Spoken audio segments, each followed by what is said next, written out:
Frankenstein, or the Modern Prometheus, by Mary Shelley, Chapter 5. It was on a dreary night of November that I beheld the accomplishment of my toils. With an anxiety that almost amounted to agony, I collected the instruments of life around me, that I might infuse a spark of being into the lifeless thing that lay at my feet. It was already 1 in the morning. The rain pattered dismally against the panes, and my candle was nearly burnt out, when, by the glimmer of the half-extinguished light, I saw the dull, yellow eye of the creature open. It breathed hard, and a convulsive motion agitated its limbs.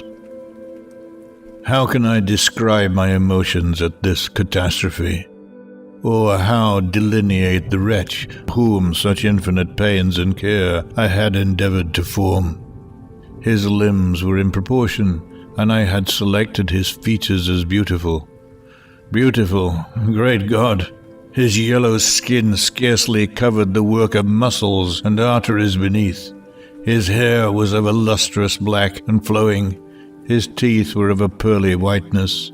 But these luxuriances only formed a more horrid contrast with his watery eyes, that seemed almost of the same color as the dun-white sockets in which they were set, his shriveled complexion, and straight black lips. The different accidents of life are not so changeable as the feelings of human nature.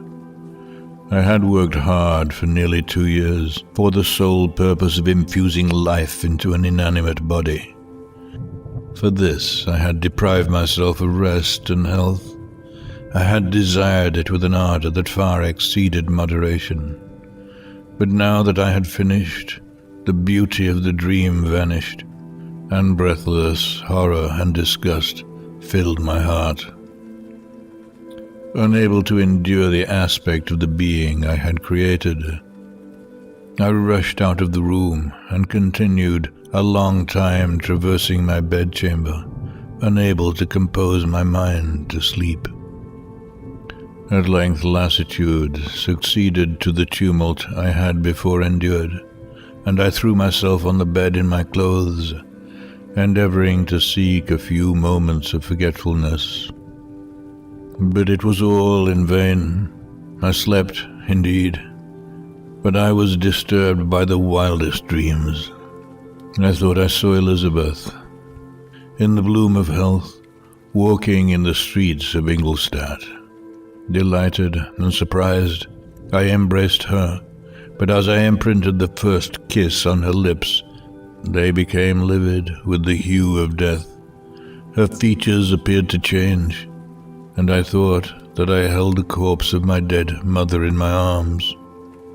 A shroud enveloped her form, and I saw the grave worms crawling in the folds of the flannel.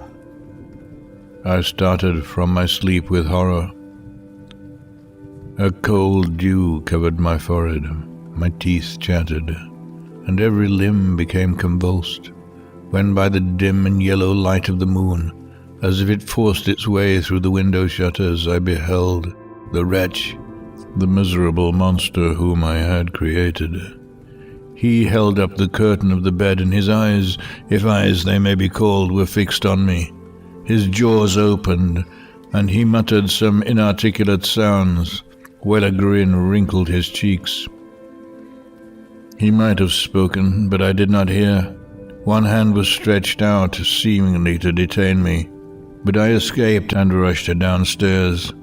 I took refuge in the courtyard belonging to the house which I inhabited, where I remained during the rest of the night, walking up and down in the greatest agitation, listening attentively, catching and fearing each sound, as if it were to announce the approach of the demoniacal corpse to which I had so miserably given life. Oh, no mortal could support the horror of that countenance. A mummy, again endued with animation, could not be so hideous as that wretch.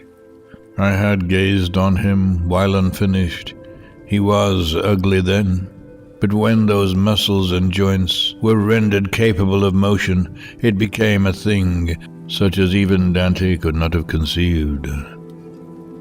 I passed the night wretchedly.